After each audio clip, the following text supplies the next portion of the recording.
Prime Minister Lee Hsien Loong has congratulated Boris Johnson on his appointment as Prime Minister of the UK. He says it comes at a pivotal moment of change as the UK negotiates its future relationship with the European Union.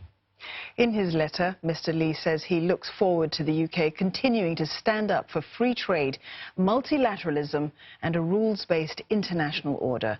He adds that 2019 is particularly significant for relations between the UK and Singapore, as it marks the bicentenary of the arrival of Sir Stamford Raffles here, and the Republic is a steadfast partner of the UK with close ties underpinned by deep historical links.